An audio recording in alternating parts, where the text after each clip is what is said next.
والعاقبۃ للمتقین والصلاة والسلام علی سید الرسل وخاتم الانبیاء والمرسلین وعلی آلہ الطیبین واصحابہ الطاہرین، اما بعد فاعوذ باللہ من الشیطان الرجیم، بسم اللہ الرحمن الرحیم، فاذکرونی اذکرکم واشکروا لی ولا تکفرون، یا ایہا الذین آمنوا استعینوا بالصبر والصلاۃ ان اللہ مع الصابرین۔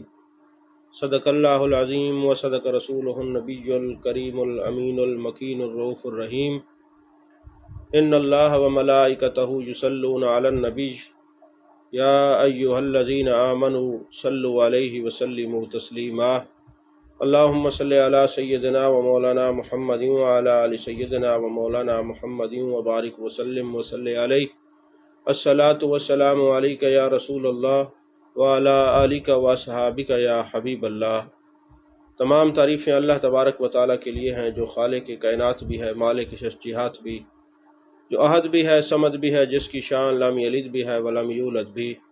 لا تعداد ہدیہ درود و سلام بارگاہ سید الانام، شفیع رحمت، والی امت، شاہ خوباں، جان جانا، شہنشاہ حسینہ، سید سروراں، سیاہ لامکاں، تتیمہ دوراں، سرخیل زہرہ جمالاں، رازدان ما اوہا، شاہد ما طغا، صاحب علم نشرہ، معصوم آمنہ، احمد مجتبیٰ، حضرت محمد مصطفیٰ صلی اللہ علیہ وآلہ وصحبہ وبارک وسلم کی دربار ناز میں اپنی عقیدتوں، ارادتوں، محبتوں کا خراج پیش کرنے کے بعد، عزیزان محترم،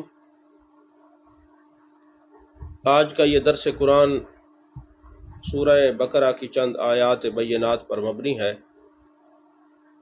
جن آیات کو میں نے سرنامہ سخن بنایا ہے، اس میں سب سے پہلی آیت ہے فاذکرونی۔ اللہ فرماتے تم میرا ذکر کرو، اذکرکم، میں تمہارا ذکر کروں گا، واشکروا لی ولا تکفرون، اور شکر ادا کیا کرو میرا اور میری ناشکری نہ کیا کرو۔ ذکر کا معنی ہوتا ہے یاد کرنا۔ کہتے نہیں ہے تھوڑی دیر پہلے آپ کا ذکر ہو رہا تھا، تو اللہ تبارک و تعالیٰ فرماتے تم مجھے یاد کرو، میں تمہیں یاد کروں گا۔ میرے آقا کریم صلی اللہ علیہ وآلہ وسلم کے طفیل میں اللہ تعالیٰ نے ہم پر یہ کتنا کرم فرمایا ہے کہ جب کوئی بندہ اللہ تبارک و تعالیٰ کا ذکر کرتا ہے، اللہ اس کا ذکر کرتا ہے، یہ کتنا بڑا اللہ تبارک و تعالیٰ نے انعام عطا فرمایا ہے۔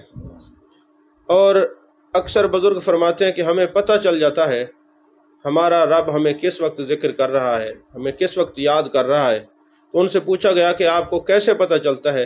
تو کہتے جب ہم اللہ کا ذکر کر رہے ہوتے ہیں، اللہ کی یاد میں بیٹھے ہوتے ہیں، اللہ ہمیں یاد فرما رہا ہوتا ہے۔ تو عزیزان محترم،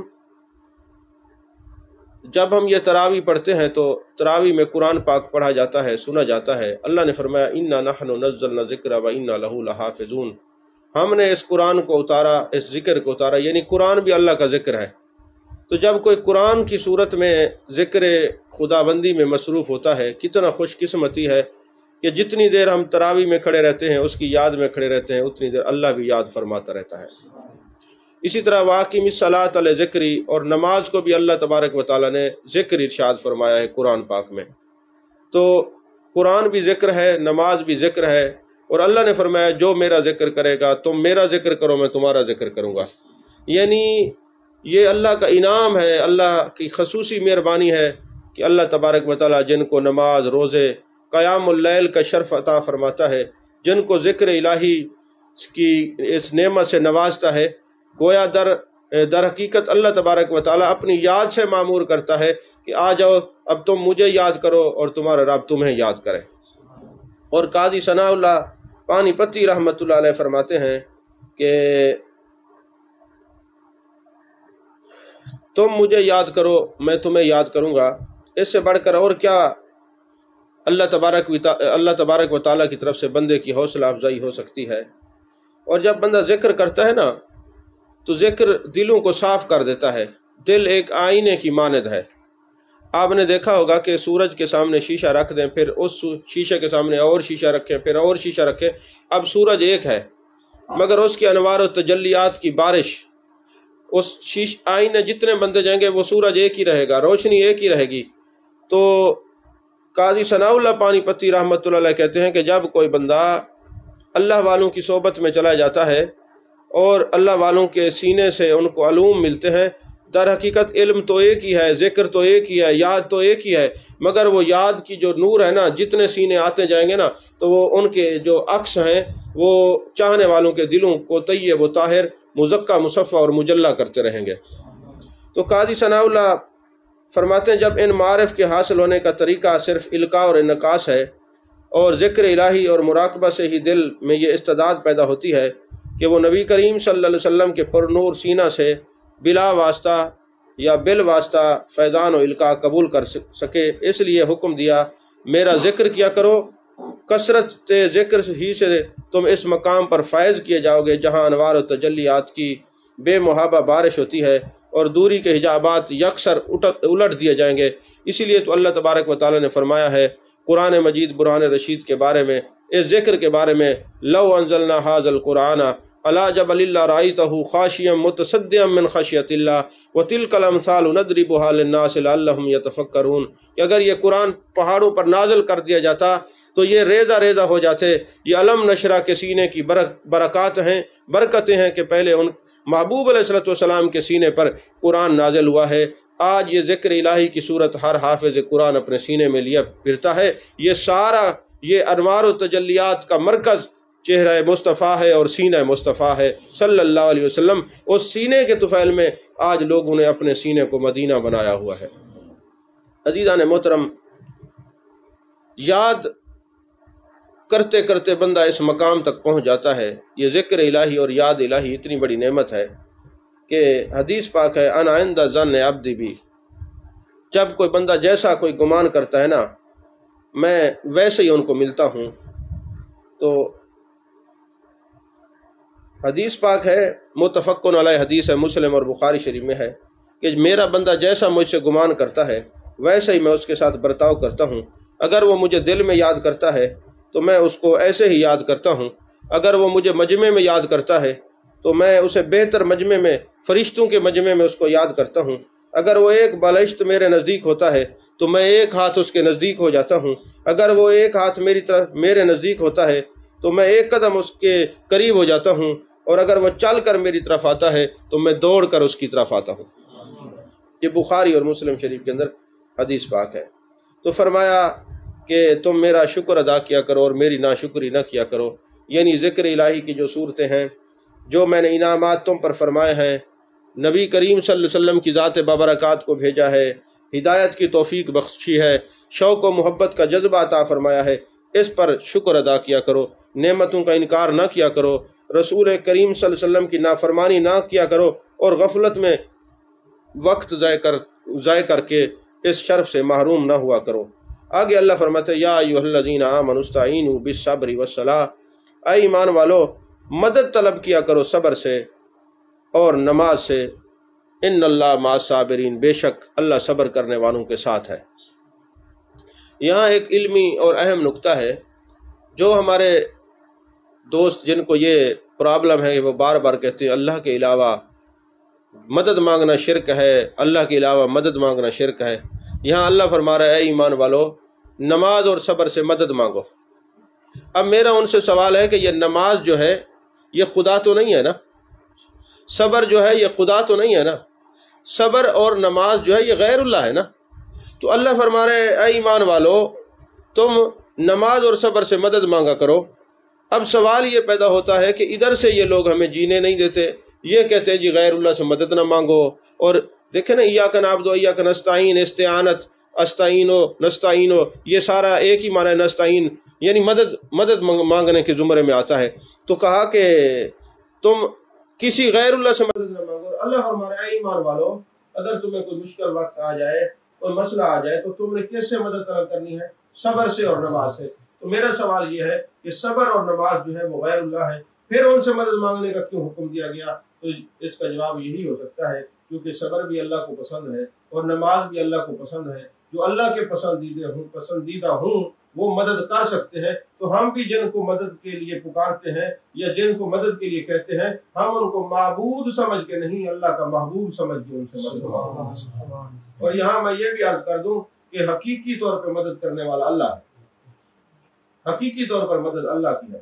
اگر کوئی ذہن میں یہ سوچتا ہے کہ نہیں ہے، اگر میں اپنے پیر کو مدد کے لیے پکاروں گا، غوث پاک کو مدد کے لیے پکاروں گا اور یہ خود ہی مدد کر سکتے ہیں اللہ کی عطا سے نہیں، تو یہ عقیدہ کفریہ ہے، شرکیہ ہے۔ اس عقیدے سے ہم بری و ذمہ ہیں۔ ہم یہ عقیدہ رکھتے ہیں کہ حقیقی مدد اللہ کی ہے، یہ لوگ اللہ کے محبوب، اللہ کے مظہر ہیں، اللہ کی عطا سے مدد کرنے والے ہیں۔ یہ ڈائریکٹ خود کچھ نہیں کرتے، یہ جو کچھ بھی کرتے اللہ کی عطا اور اللہ کی مرضی کے مطابق کرنے والے ہیں۔ تو فرمایا یا ایھا الذین آمنوا استعینوا بالصبر والصلاۃ ان اللہ مع الصابرین، اور بے شک اللہ صبر کرنے والوں کے ساتھ ہے۔ صبر کے اوپر مجھے دو باتیں یاد آ رہی ہیں۔ ایک تو یہ ہے کہ آپ مطالعہ کریں تو آپ کو ایک ابو قلابہ ایک محدث کا ذکر ملے گا۔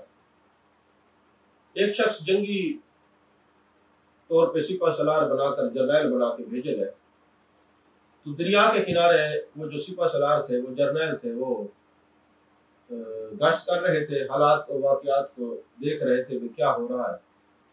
تو اچانک ایک خیمے پر نظر پڑی جو بالکل دریا کے کنارے پر واقع تھا۔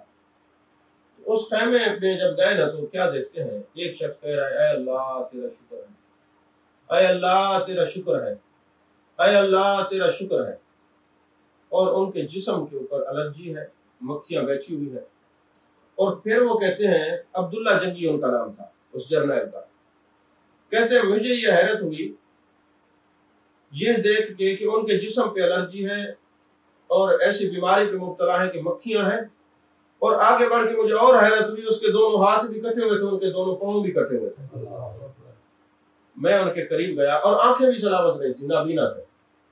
میں ان کے قریب گیا اور میں نے کہا اے اللہ کے بندے، تو بار بار یہ کہہ رہے ہیں کہ اے اللہ تیرا شکر ہے، اے اللہ تیرا شکر ہے، اے اللہ تیرا شکر ہے، تو آنکھیں تیری سلامت نہیں ہیں، ہاتھ تیرے سلامت نہیں ہیں، پاؤں تیرے سلامت نہیں ہیں۔ اس نے کہا آنے والے مرد کیسی بات کرتا ہے، بے شک میرے اعضاء سلامت نہیں ہے، میری زبان تو سلامت ہے جو اللہ کا ذکر کر رہی ہے، اللہ کا شکر ادا کر رہی ہے۔ تو میں نے کہا میرے لائق کوئی خدمت ہو تو بتا۔ اس نے کہا میرا ایک 9 سال کا بچہ ہے، وہ لکڑیاں اکٹھی کر کے آتا ہے، ہم اس کو بیچتے ہیں اور پھر ہمارا گزر بسر ہوتا ہے، تو تو ہماری ایک مدد یہ کر دے کہ آج 3 دن ہو گئے وہ لکڑیاں تلاش کرنے گیا ہے ڈھونڈنے کے لیے۔ یہ ابن جوزی نے یہ بات لکھی عیون الحکایات کے اندر۔ تو کہنے لگے کہ میں وہ لکڑیاں اکٹھی کرنے گیا، 3 دن ہو گئے واپس نہیں آیا، آپ ایسا کریں اس کو تلاش کر کے لے۔ تو یہ عبداللہ کہتے ہیں کہ میں اس بچے کی تلاش میں نکل پڑا، دور میں جا کے دیکھتا ہوں کہ 9 سال کا بچہ لکڑیوں کا گٹھڑا اس کے ساتھ پڑا ہوا ہے، اور وہ 9 سال کا بچہ ایک مٹی کا تودا اس پہ گرا اور وہ وہیں ہلاک ہو گیا، اس کی ڈیڈ باڈی، اس کا جنازہ، اس کی میت رکھی ہوئی۔ میری دھاڑیں نکل گئیں، میری چیخیں نکل گئیں۔ میں نے اس بچے کے جنازے کو اٹھایا اور میں اس خیمے میں آیا اور میں نے کہا اے شخص، اللہ فرماتے یا ایھا الذین آمنوا استعینوا بالصبر والصلاۃ ان اللہ مع الصابرین۔ تو وہ آدمی معذور کہنے لگا تو مجھے صبر کی تلقین کر رہا ہے اور مجھے اللہ کی معیت کی خوشخبری سنا رہے، مجھے بتا ہوا کیا ہے، میں بڑا صبر کرنے والا ہوں۔ میں نے کہا تیرا بچہ فوت ہو گیا اسی طرح۔ اس نے چیخ ماری، آنکھوں سے آنسو جاری ہو گیا اور کہنے لگا یہ آنسو جو جاری ہو رہے ہیں نا، یہ محبت کے ہیں، شفقت کے ہیں، ورنہ میں اللہ کی رضا پر راضی ہوں۔ یہ کہا اور روح پرواز کر گیا، وہ بھی فوت ہو گئے۔ میں نے بچے کو اور اس کے باپ کے جنازے کو رکھا، میں حیران تھا، اس جنگل کے اندر ایک خیمہ ہے، دور دراز تک آبادی نہیں، کون آئے گا ان کے جنازے میں؟ مجھے یہ دیکھ کر حیرت ہوئی کہ میں جب کفن لے کے آیا ان کو غسل دینے کے لیے، جوک در جوک لوگ، 1 نہیں 2 نہیں، ہزاروں کی تعداد میں اکٹھے ہو گئے، اور کوئی ان کے وہ کٹے ہوئے ہاتھ جو تھے اس جگہ کو چوم رہا ہے، کوئی پاؤں چوم رہا ہے۔ میں نے کہا لوگوں یہ کون ہے؟ کہتے تمہیں نہیں پتا یہ کون ہے؟ میں نے کہا نہیں۔ کہنے لگے ابو قلابہ محدث ہیں جن کو لاکھوں حدیثیں رسول اللہ کی زبانی یاد تھی صلی اللہ علیہ وسلم۔ فرمایا اتنا صبر والا میں نے نہیں دیکھا۔ میں نے لوگوں سے پوچھا اتنی دور تمہیں کیسے پتہ چلا؟ انہوں نے کہا ہاتف غیبی سے آواز آئی، آج ایک میرا یار میرے پاس آ رہا ہے، جاؤ جس نے بخشش کروانی ہے اس کا جنازہ پڑھو۔ تو یہ ہے فذکرونی اذکرکم، جس نے بھی اس حال میں اس کو یاد رکھا پھر میرا رب اس کو تنہا نہیں چھوڑتا، اس کی مدد ضرور کرتا ہے۔ اسی طرح امام یافعی نے اپنی کتاب روض الریاحین کے اندر صبر کے اوپر جو ہے نا یہ واقعہ لکھا ہے۔ میں اکثر اس کو اپنے خطبات کے اندر ذکر بھی کرتا رہتا ہوں، چونکہ ضمناً ابھی اس مضمون کے ساتھ یہ ریلیٹڈ ہے تو میں عرض کر رہا ہوں۔ ابو نصر صائغ بہت بڑے بزرگ ہیں، وہ فرماتے میں طواف کرنے گیا تو ایک بی بی کو دیکھا طواف کر رہی ہے، نیک اور صالحہ ہے، اس کے چہرے پر اور اس کے سر کے اوپر انوار و تجلیات کی بارش ہو رہی ہے۔ میں اس کے قریب گیا تو سلام کرنے لگا تو اس نے کہا اے ابو نصر صائغ، تو مجھے پوچھنا چاہتا ہے کہ یہ اتنا انوار و تجلیات کی بارش کیسے ہے؟ تو میں حیران ہوا، یہ تو صاحب کشف بی بی ہے، اس کو تو میرا نام بھی آتا ہے۔ میں نے کہا جی بالکل ایسا ہی ہے۔ تو کہنے لگی بات یہ ہے کہ اگر میں تجھے اپنے درد کی کہانی سنا دوں نا تو تیرا جگر پگھل کے منہ کے رستے سے باہر آ جائے۔ میں نے کہا بی بی بتا کیا ہوا؟ کہنے لگی عید الاضحیٰ تھی، قربانی کا دن تھا، میرا خامند ایک بکرا لایا، اس نے بکرے کو ذبح کیا تو میرا ایک بیٹا دیکھ رہا تھا کہ ابا جی نے بکرا کیسے ذبح کیا ہے۔ اس نے چھری اٹھائی اور اپنے چھوٹے بھائی کی گردن پہ پھیر دی، وہ چھوٹا بچہ تڑپ تڑپ کے اس کو فوت ہونے لگا، اور جو دوسرا تھا وہ ڈر گیا، جنگل کی طرف بھاگا اور اتنی دور چلا گیا کہ میرا خامند اس کی تلاش میں جب نکلا تو اس بچے کو بھیڑیا اٹھا کے لے گیا، اور میرا خامند اس کی تلاش میں چلتے چلتے چونکہ گرمی کا موسم تھا بڑی دور نکل گیا، پانی میسر نہیں تھا، وہ ایڑیاں رگڑ رگڑ کے وہاں پہ فوت ہو گئے۔ اور جب میں اپنے بچے اور خامند کی تلاش کے لیے نکلی تو پیچھے جو میں نے آگ کے اوپر ہنڈیاں چڑھائی ہوئی تھی تو میرا ایک چھوٹا سا بچہ جو زمین پہ ابھی سرکتا تھا، وہ سرکتے سرکتے اس آگ کے قریب گیا جہاں ہنڈیاں چڑھی ہوئی تھی، اس کے اوپر پلٹی، وہ جل کے وہیں راکھ ہو گئے۔ اور میری ایک بچی تھی، اس کو جب خبر ملی کہ میرا ابا جی کا گھر برباد ہو گیا ہے، اس کی چیخ وہاں پہ نکلی، وہ فوت ہو گئی، خامن چلا گیا، 3 بچے چلے گئے، ایک بچی چلی گئی، ساری رات میں روتی تھی۔ اور پھر ایک رات مجھے ہاتف غیبی سے آواز ہے یا ایھا الذین آمنوا استعینوا بالصبر والصلاۃ۔ اب میرے پاس 2 راستے تھے، یا میں صبر کرتی یا بے صبری کرتی۔ تو میں نے کہا بے صبری کروں گی تو چلے گئے، انہوں تو واپس آنا نہیں، تو لہٰذا میں نے صبر کیا۔ یہ صبر کا یہ اجر ہے کہ مجھے معیت خداوندی نصیب ہوئی ہے کہ یہ انوار و تجلیات کی بارش ہر وقت میرے اوپر ہوتی رہتی ہے۔ عزیزان محترم، اللہ تبارک و تعالیٰ نے انسان کو یہی بتایا ہے کہ دنیا کی امامت کا جو شرف تمہیں بخشا ہے، اس کی ذمہ داریوں سے عہدہ برا ہونے کا طریقہ بتایا جا رہا ہے کہ صبر کا دامن مضبوطی سے پکڑے رہو، مشکلات سے گھبراؤ نہیں، بلکہ اللہ تعالیٰ کی تائید و نصرت پر بھروسہ کر کے قدم بڑھاتے چلو، اور نماز سے اپنی بندگی کے تعلق کو پختہ بناتے رہو، یقیناً کامیابی تمہارے ہی قدم چومے گی۔ عزیزان محترم، یہاں پہ ہے نا کہ ان اللہ مع الصابرین، یعنی صبر کرنے والوں کو اللہ کی معیت نصیب ہوگی۔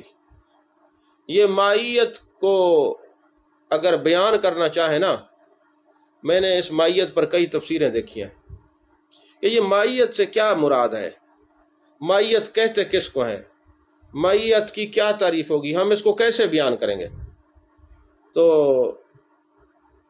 بڑی بڑی تفاسیر دیکھیں معیت کے معنی، مختلف لوگوں نے لکھا، لیکن قاضی ثناء اللہ پانی پتی رحمۃ اللہ علیہ نے تفسیر مزری میں لکھا کہ یہاں معیت سے خصوصی معیت مراد ہے، یعنی تائید اور نصرت کی معیت، اور کہتے ہیں اس سنگت سے وہ خاص سنگت مراد ہے جس کی کیفیت بیان نہیں ہو سکتی، اس کو صرف عارف ہی سمجھ سکتے ہیں، عارف ہی سمجھ سکتے ہیں۔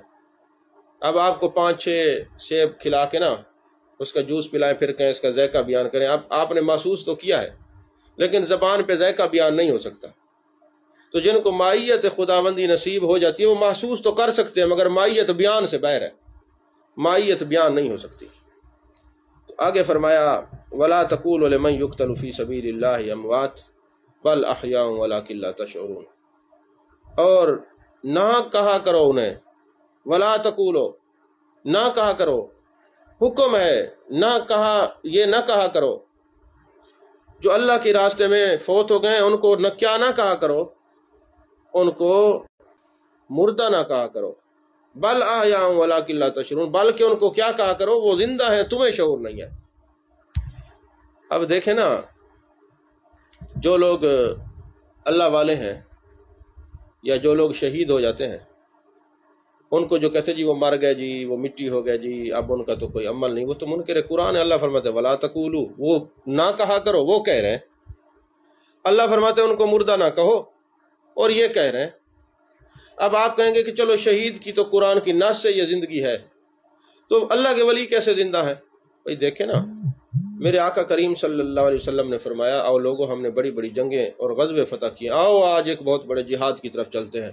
اور وہ جہاد کیا ہے؟ اپنے نفس کے ساتھ جہاد کرنا، نفس کے ساتھ جہاد کرنا جہاد اکبر ہے۔ اور جو جہاد اکبر کرتے کرتے دنیا سے چلا گیا وہ شہید اکبر ہے۔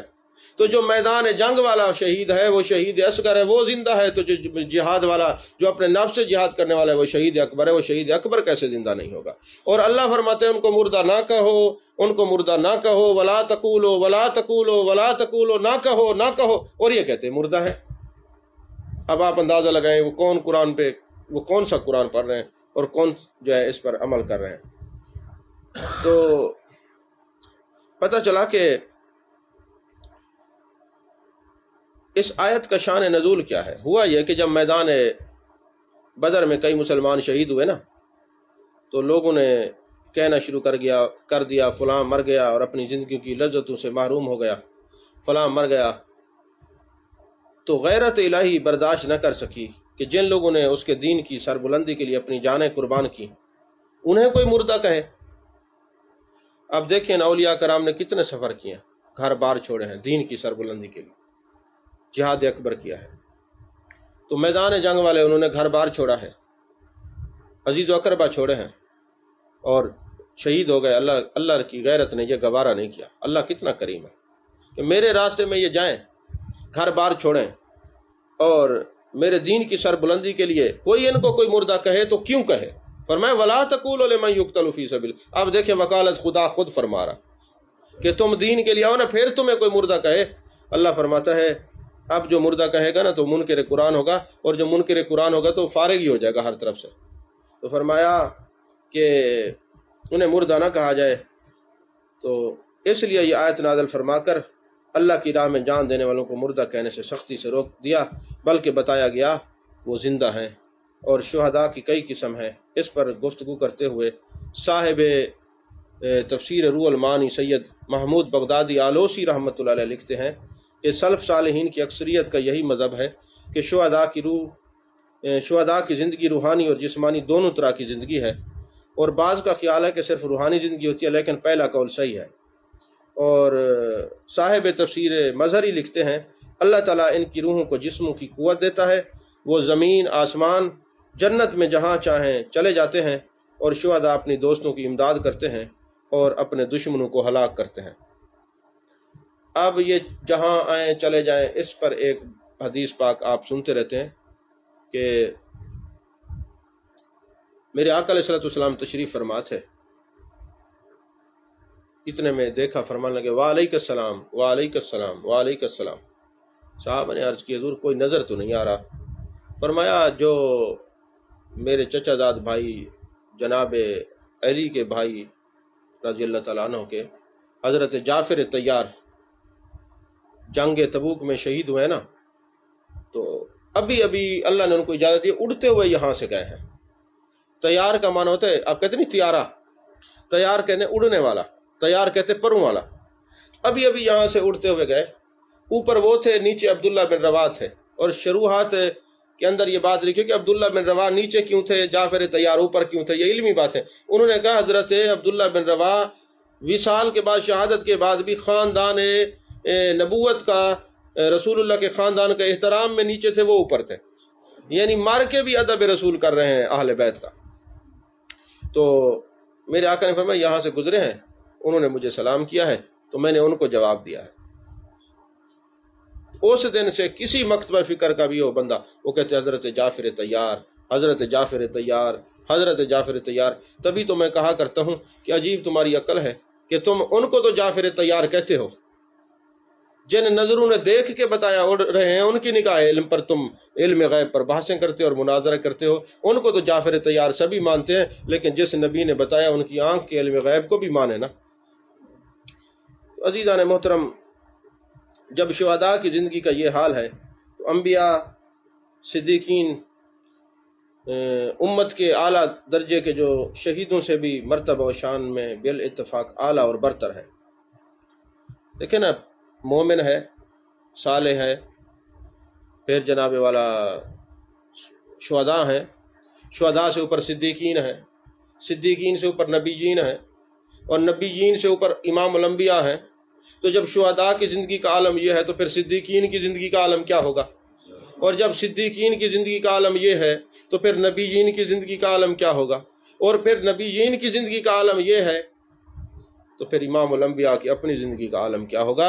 عقل والوں کے لیے تو یہ آیت حیات النبی کا پیغام سنا رہی ہے، عشق والوں کے لیے تو یہ آیت حیات النبی کا پیغام سنا رہی ہے، ادب والوں کے لیے تو یہ آیت حیات النبی کا پیغام سنا رہی ہے۔ عزیزان محترم، امام مالک نے روایت فرمایا کہ جنگ احد کے 40 سال بعد، جنگ احد سے 40 سال بعد حضرت عمر بن جموع اور حضرت عبداللہ بن جبیر کی قبر دونوں ہی ایک ہی قبر میں مدفون تھے، کیونکہ اس وقت یہ ہوتا تھا کہ اجتماعی قبریں بنا دی جاتی تھی، وقت تھوڑا ہوتا تھا، تو سیلاب کی وجہ سے وہ کھل گئیں، تو ان کے اجساد طاہرہ، ان کے جسم مقدسہ، اجساد طاہرہ جو ہیں وہ یوں تر و تازہ تھے جیسے ابھی انہیں کالی کسی نے دفن کیا۔ یہ موتا کے اندر جو ہے نا امام مالک نے نقل کیا، یعنی 40 سال بعد جب سیلاب آئے تو قبر کھلی تو ویسے کی ویسے تھے۔ اور اسی 20ویں صدی میں جو ہے نا، جب دریائے دجلہ حضرت عبداللہ بن جابر اور دیگر شہداء کے قبروں کے بالکل نزدیک پہنچ گیا تو حکومت عراق نے شہداء کرام کی لاشوں کو حضرت سلیمان فارسی کے مزار پر انوار کے جوار میں منتقل کرنا چاہا تو ان حضرات کی قبریں کھودی گئیں۔ تو جیسے قبریں کھودی گئیں 13 صدیاں گزرنے کے بعد ان کے جسم مبارکہ صحیح سلامت تھے۔ ہزارہا مخلوق نے اسلام کا یہ معجزہ اور قرآن کی اس آیت کی صداقت کا اپنی ان آنکھوں سے مشاہدہ کیا۔ تو اسی طرح میرے آقا علیہ الصلوۃ والسلام کے والد ماجد حضرت جناب عبداللہ رضی اللہ تعالیٰ عنہ، وہ بھی جب مدینے آئے تو ان کا انتقال ہو گیا۔ تو مدینے میں حضرت عبداللہ کے ننیال تھے نا، یہاں ملنے کے لیے آئے، انتقال ہو گیا میرے آقا علیہ الصلوۃ والسلام کی پیدائش سے پہلے۔ جب ان کا وصال ہو گیا تو ان کو جو ہے نا جس جگہ ان کی تدفین ہوئی، اب وہ جگہ مسجد نبی شریف کے اندر آ گئی ہے۔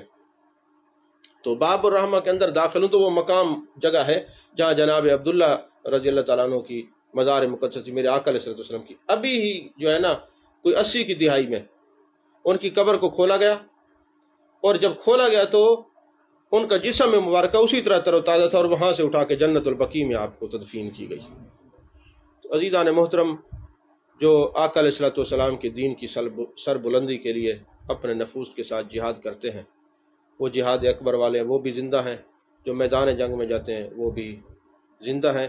تو آج کی اس پورے درس قرآن کا لب لباب یہ ہے کہ ہمیں اللہ کا ذکر بھی نہیں بھولنا چاہیے، اور اللہ کے بتائے ہوئے طریقوں پر نماز کی پابندی اور صبر کی پابندی کرنی چاہیے، اور جو عقیدہ ہمیں قرآن نے دیا ہے کہ جو شہید ہیں وہ زندہ ہیں، اور جو زندہ ہوں ان کو مردہ نہ کہا جائے۔